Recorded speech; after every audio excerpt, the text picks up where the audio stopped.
Castro, and you've tuned in to Leaders with a Mission. And today, if you like money and you like finances, the show is for you. Let me introduce you to someone you must meet. His name is Keith Kohler, and he is on a mission to help entrepreneurs master the game of finances and financing.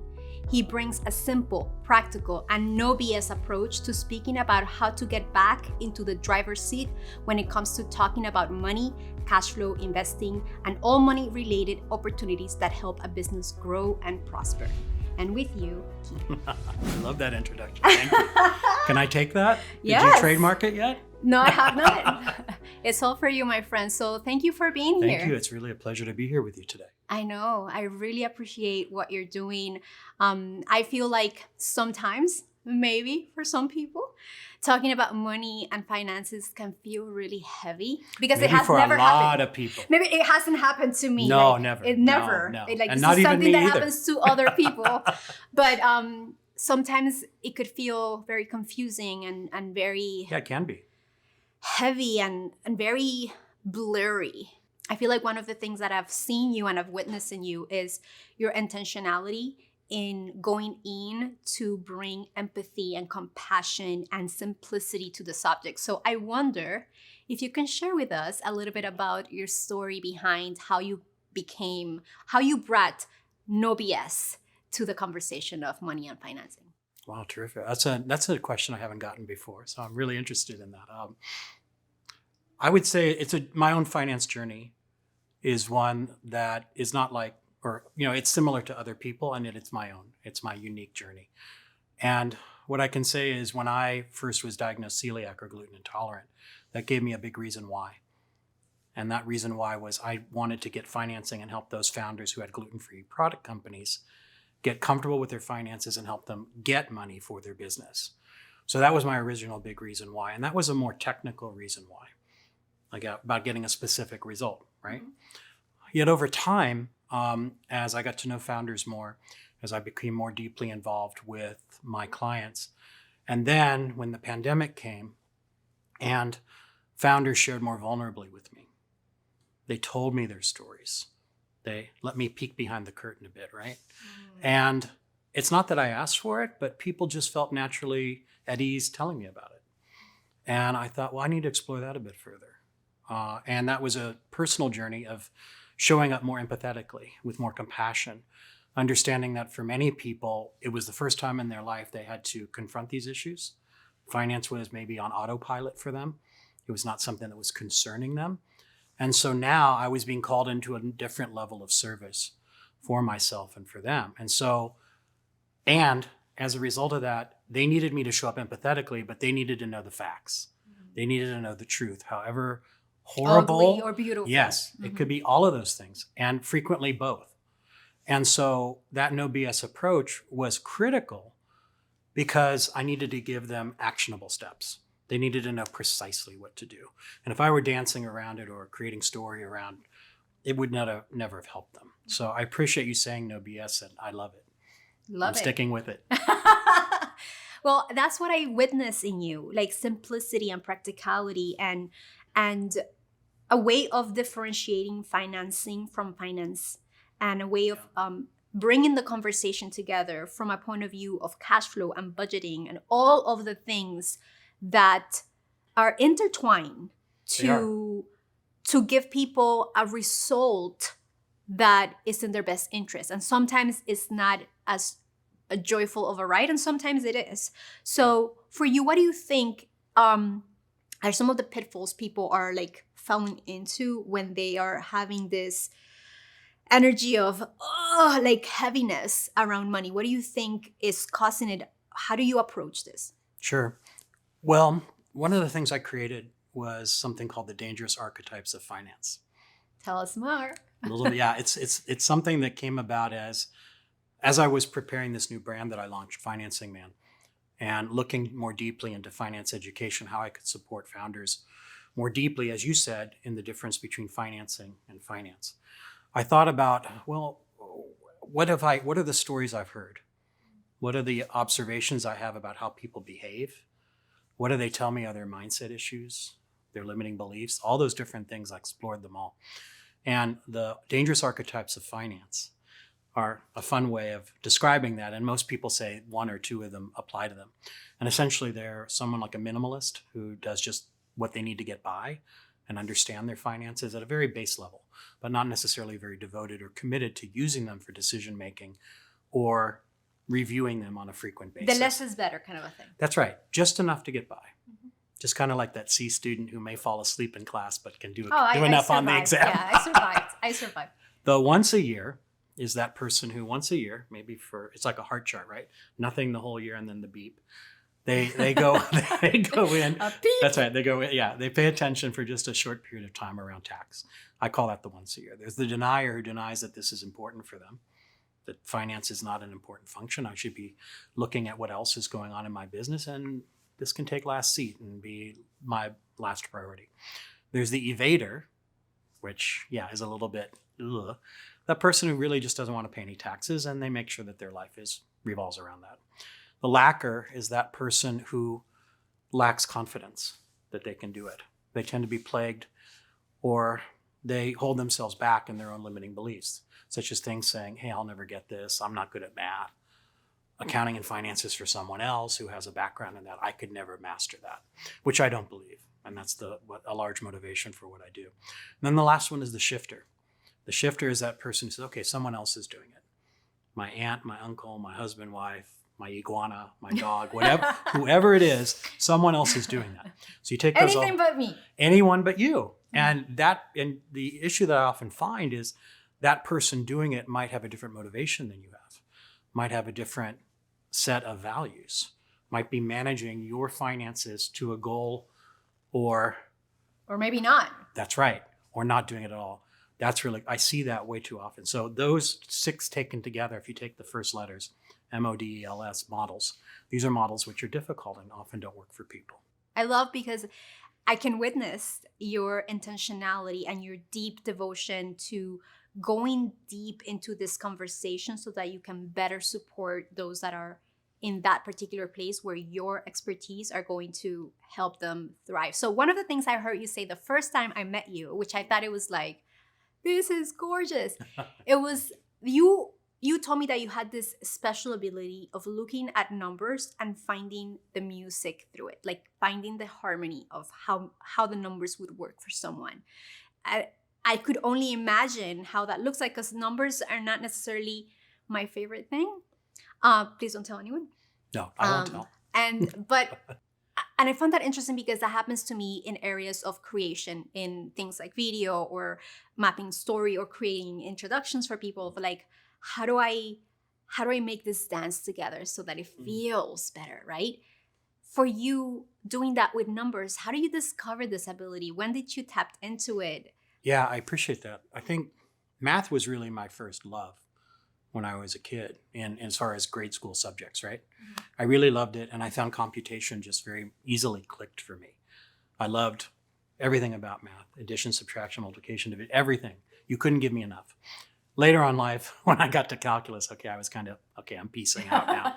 Enough of this. But I always liked computation. And then when I got to learning financial statements, I just found that I could look at them and start seeing patterns. Patterns. What's the ratio here? Why is this large? Why is this low? Should this be better? And I got more excited about the analytics of numbers, because numbers on a page, great. And what do you really do with those? The excitement comes when you take a look at them and you can think, what's the decision I need to make as a result of this? Ooh.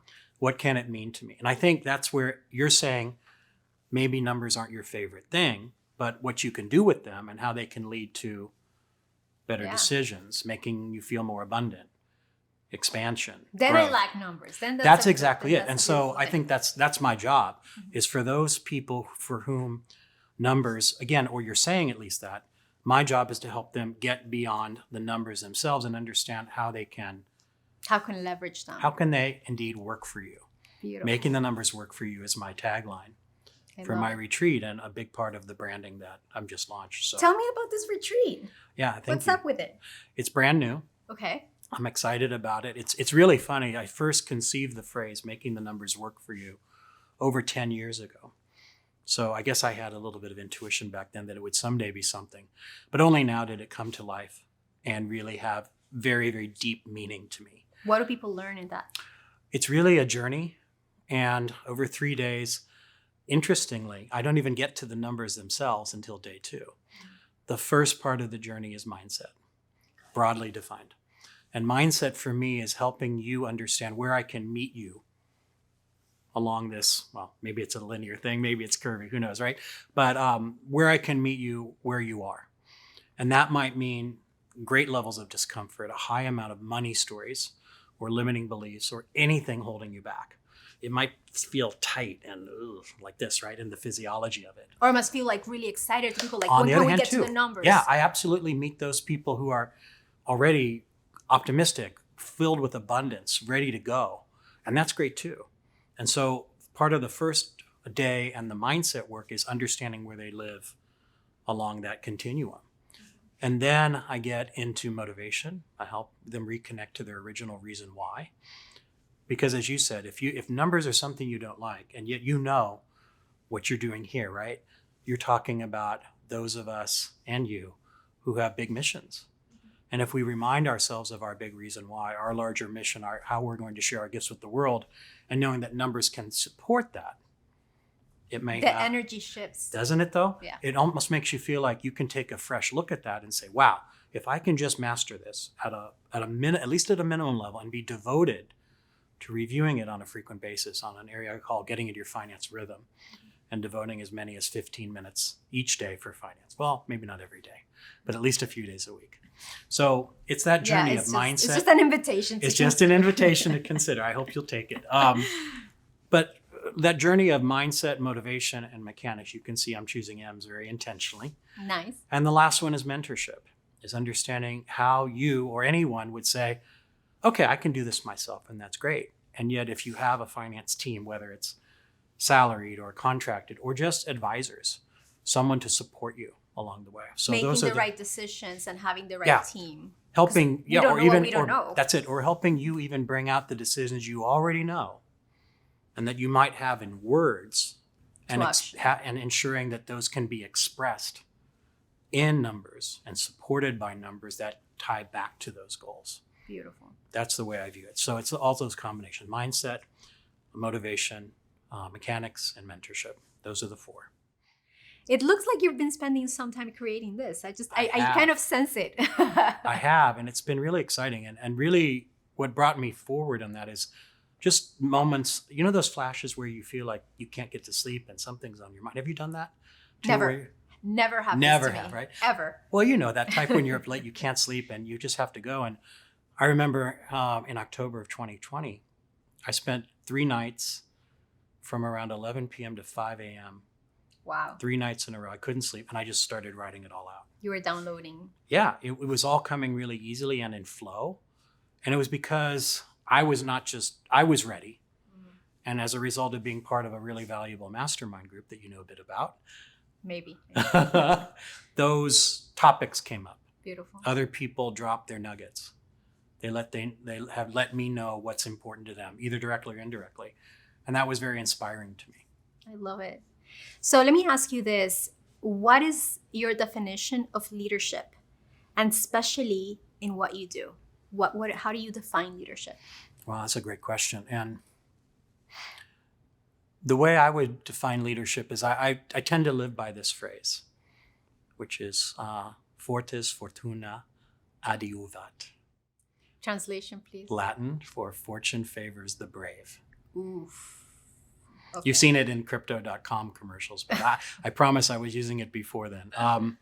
Fortune favors the brave. And what I mean by that is I believe leadership, it requires, I like the planning, I like the analysis, but to me it's about taking bold action, going out and not being afraid to get a result, to try for something.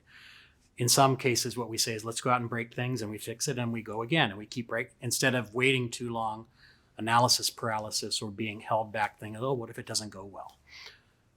I sing in a choir in my church, and one of the things my choir director always says is if you're going to make a mistake, make it big. Make it big and loud. I didn't know. I was just like, if you're going to mess it exactly up, right. Just go. It's really true, because then guess what? Because then everyone can help you fix it.